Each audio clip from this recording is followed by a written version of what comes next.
So the world is in the middle of a sudden disastrous crisis due to the novel coronavirus. This disease has made one thing very clear, that not all of us are in the same boat.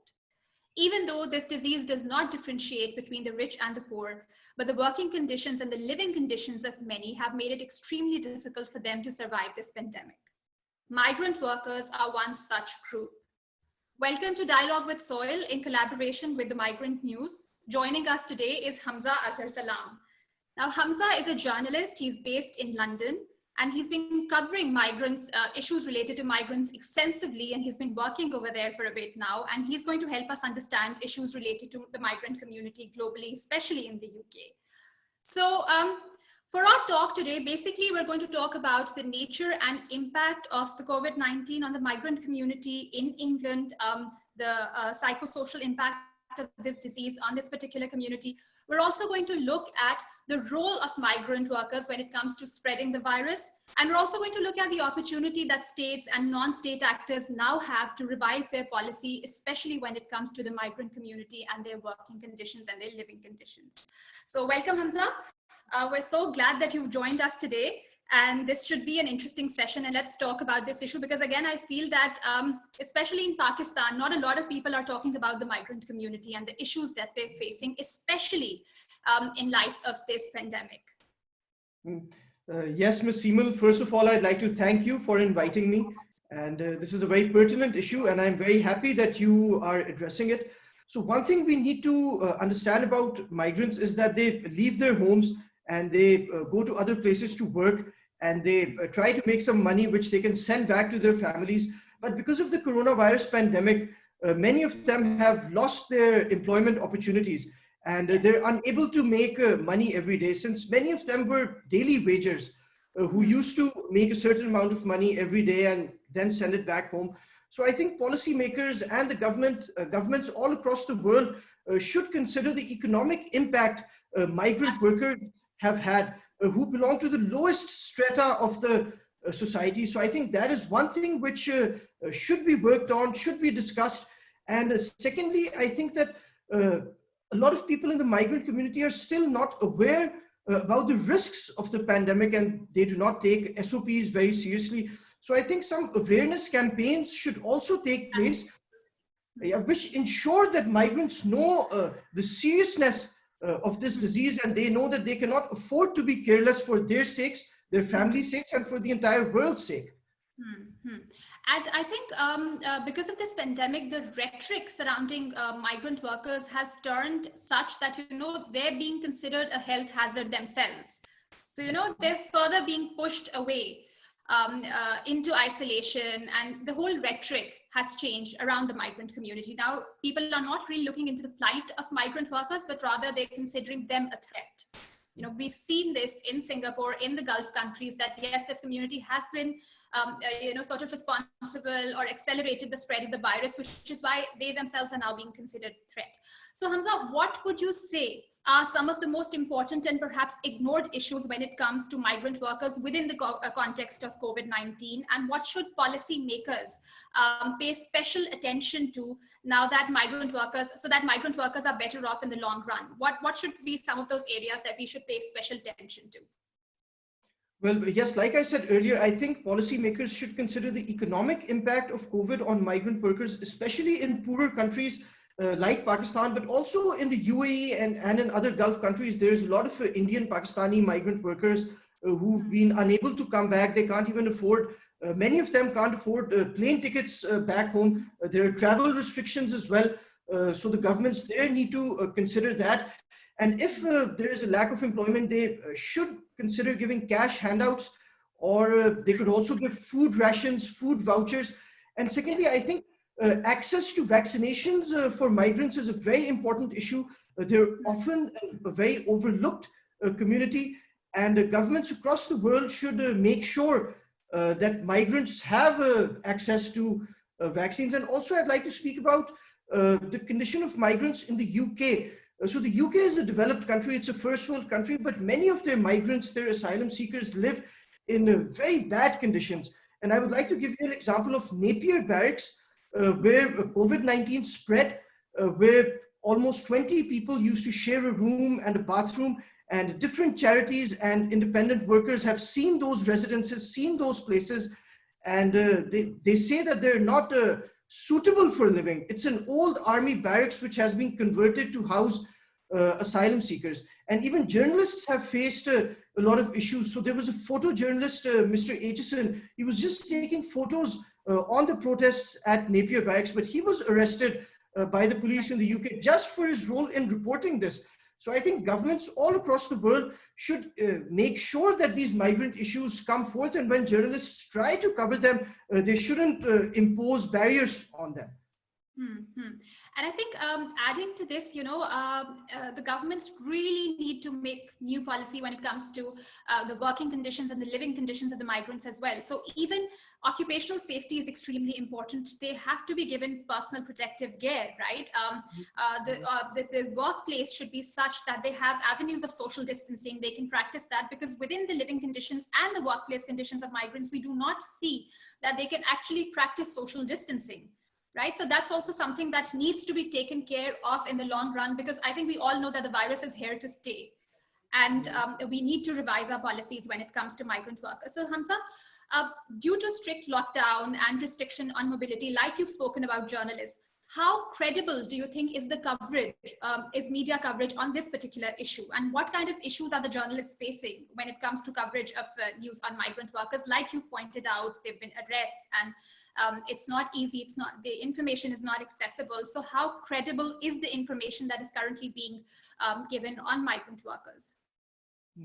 Well, one thing you have to understand, especially in the context of undocumented migrants, that they are very hesitant to speak with journalists or to speak on the record, because if their name comes out in the media and the story gets some traction, the government might find out, they might trace them, and they might know that, this guy is an overstayer. He came on or they came on a tourist visa and they still haven't gone back, or they're failed asylum seeker, their asylum case has been rejected, but they're still illegally residing in the UK. And so they fear deportation. So journalists find it extremely hard to build trust with the migrants. So one tool which journalists use is that they give migrants anonymity. So they won't use their name, or they try to use another name, so that the identity of the migrant is protected, but the story comes forth. But this is also a tricky tool, because many journalists then have the liberty to twist facts according to other agendas, according to the agendas of the news organizations they work for. So I think the credibility of information depends on the particular news outlets you're following. So I'd say news outlets like The Guardian or the New York Times, which have done phenomenal work on migrant issues, can be trusted. They have journalists who've been covering migrant issues for decades now. They have very strong newsrooms, a lot of resources available to them. So I think those news outlets can almost blindly be trusted. But newer outlets or fringe outlets, or especially outlets which are anti-immigration or anti-migrant, I think the news they report should be taken with a pinch of salt. Right. And I think that's where the rhetoric changes, where you sort of start blaming the migrant workers as well. They're the ones who brought virus into our country. That's how the rhetoric takes shape. So Hina, I'm going to direct this question to you. I know you've done a bit of research on this particular topic. What do you think are some of the legal reasonings because of which migrant workers have not been able to gain access to healthcare or social protection measures? Because we do know that they come from some of the most marginalized communities, and even within their hometowns, they are a pretty vulnerable group. So what could be the reason that they've not been able to get access to better healthcare? Migrant workers are often the first to be laid off and the last to gain access to testing or treatment in the line with the nationals. They are excluded from national pandemic-related policies such as wage subsidies, unemployment benefits, and social protection measures. And they do not come forward to get tested for COVID-19 or get treatment due to the fear of detention or deportation. And so, similarly, in the case of domestic workers and others in the informal economy, exclusion in many countries stems from the fact that their labor laws do not regard them as workers. Therefore, they are not any medical assistance or as compared to those who fall under the criteria of being a worker.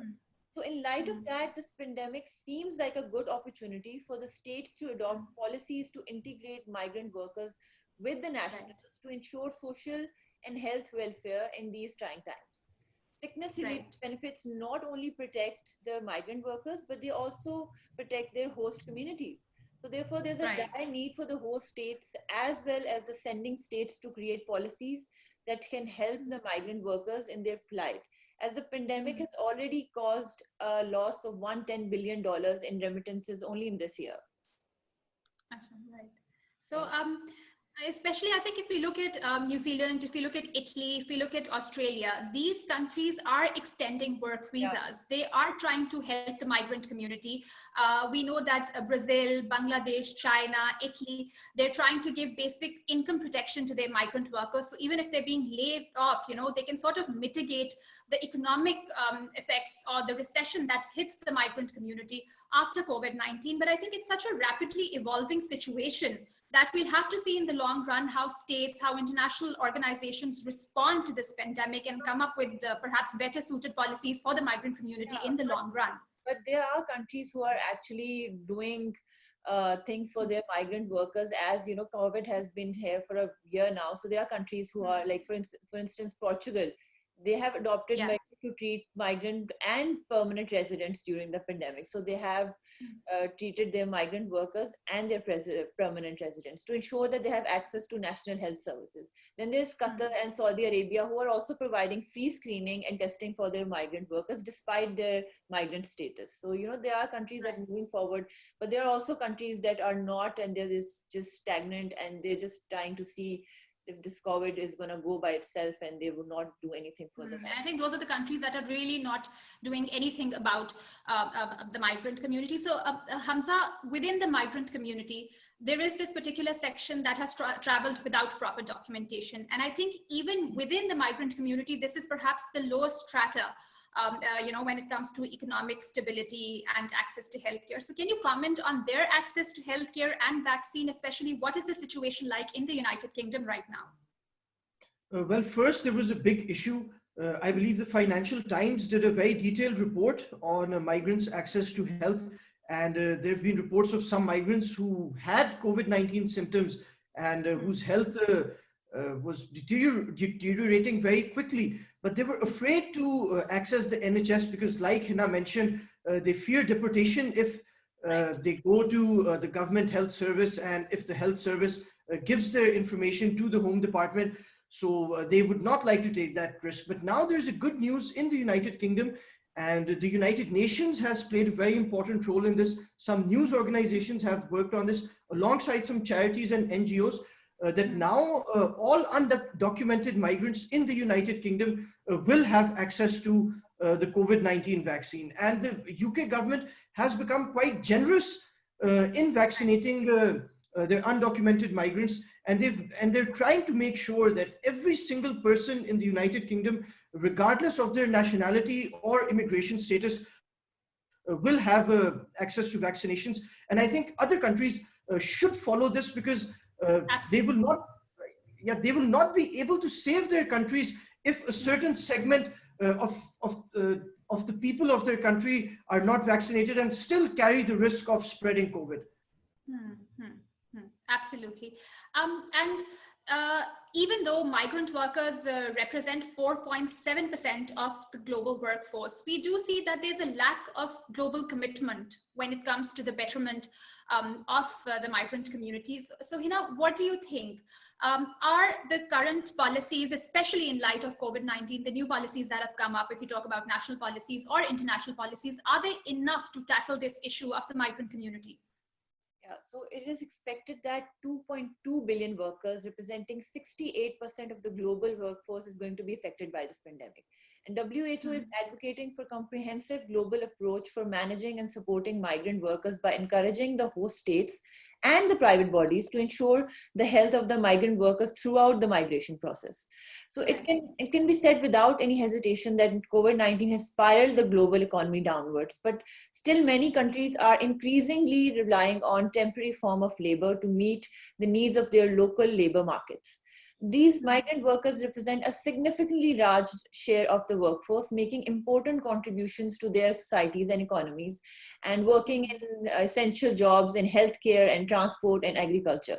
So if you're relying so much on the migrant workers, you must ensure that they have access to some sort of health benefits despite their migration status, and maintain their health rights. For instance, this corridor between GCC states and Southeast Asia, it has led millions of migrant workers to enter the Gulf states. And research data shows that these migrant workers are living in close quarters where there is tremendous risk of spreading the COVID-19 within their communities. So it's the state's responsibility to provide coordinated health care programs and coordinate basically healthcare programs that attempts to specifically deal with this health of the migrant workers. Because in the long run, with the spread of this pandemic, the loss of work will further hit not only their domestic economies, but also their global economies. But unfortunately, the existing national framework for a lot of states have not involved to deal with the pandemic so far. As it is, the migrant community is a vulnerable class. And so you add COVID in this, their problems have increased multifold. So in regard of that, I feel that the national policies of countries, of states should develop their national policy to cater for migrant communities in three ways. Firstly, the states need to include the migrant workers in their national COVID-19 response policy. This is extremely important. They need to be stakeholders and they need to be involved. Secondly, there needs to be bilateral cooperation between countries of origin and destination so that migrant workers can repatriate to their own country without any difficulty, and then they can reintegrate in their own country with that country's social and economic support. And lastly, that the migrant communities should be included in the social dialogue with full involvement of employers and workers' organizations, where they are represented in the development of more COVID-19 related labor policies. Also, this kind of inclusion of migrant workers in national COVID-19 response policies will also ensure the realization of equality and social justice. So yeah, I think what you mentioned is extremely important, that there has to be some sort of coordination between national and international policies, and only then can we work in the right direction towards, catering for this particular community. So Hamza, I want to ask you, do you think this pandemic has been a wake-up call when it comes to the migrant community and how they've been ignored in the past, and how their work conditions have been, how their living conditions have been? Can we treat this pandemic as a wake-up call? And do you think the international community is responding to it? Well, I hope that the world sees it as a wake-up call, but all countries have had different responses. I would say that the UK was initially slow in their response, which is why they've had a large number of deaths. But towards the end, they've started to realize the importance of healthcare, and they have opened up their healthcare to migrant workers as well. They had a special helpline which anybody could call later on if they had symptoms, and they would provide support. But all of this happened after a lot of introspection, after a lot of lobbying, and a lot of pressure from international actors. I would say that the United Nations has played a very important role in trying to ensure the equitable distribution of vaccines. But still, I think that the response has not been enough. The majority of the world still has not been vaccinated. Poor countries like Pakistan do not have access to vaccines for all their population. And countries like Pakistan are still dependent on handouts from other nations for vaccines. Like we saw China gave us some vaccines which we're distributing to our front health workers. So I think countries need to change their priorities and see that this pandemic had the potential to significantly alter the human species. And more than wars or business, I think that the entire global community needs to focus on healthcare as the primary thing governments and states can do to protect the people of this of the globe. Right. I think, and for instance, if you look at Saudi Arabia, half of the cases of coronavirus actually came from foreign workers. And even last year, mid-April in 2020, 40%, more than 40% of Singapore's cases were from foreign workers. So, they were also seen, migrant community was also seen as an agent for spreading coronavirus. And perhaps that's what drew attention towards them, that, you know, this particular community, sometimes they're stranded abroad, they're not being able to come back home. So they're actually, and their living conditions are accelerating to the spread of the virus. Right. So, Hamza, we've discussed international response to coronavirus. We've talked about the UK. What do you think the Pakistani government is doing right now? Do they have a solid policy? What's their outlook on the migrant community? Because we know for the longest time, a lot of Pakistani migrants were stuck in the Gulf states, and there was no mechanism for airlifting them and bringing them back. And we know the Pakistani government was also a little late in perhaps responding to the plight of the migrant workers that were stuck abroad, that were also laid off. So what is the Pakistani government's response right now? Well, the Pakistani government, alongside Pakistan International Airlines, did embark on some repatriation flights for stuck migrant workers in the Gulf and in the UK. In the UK, I'm aware that the British High Commission in Islamabad also funded these flights for stuck Britons in Pakistan, and there was a lot of cooperation between PIA and British Airways. So they did try to a certain extent to repatriate their citizens back to their countries.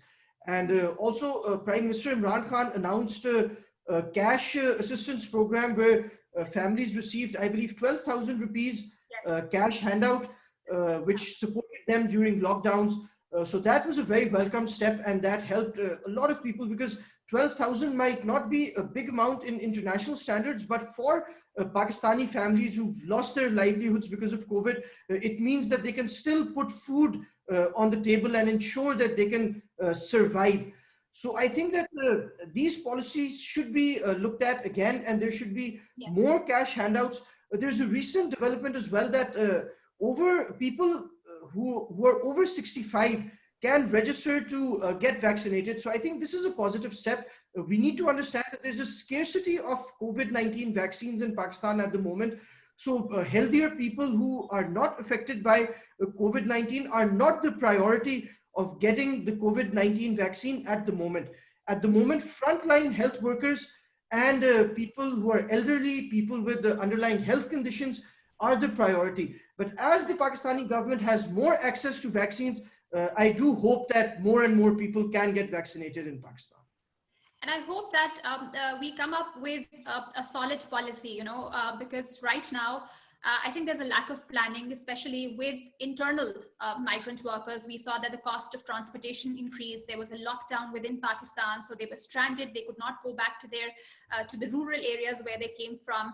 So yes, you're saying that there are steps that are in the right direction, but I think a lot more needs to be done. There is a lot more research that has to be done, especially when it comes to the pandemic in Pakistan.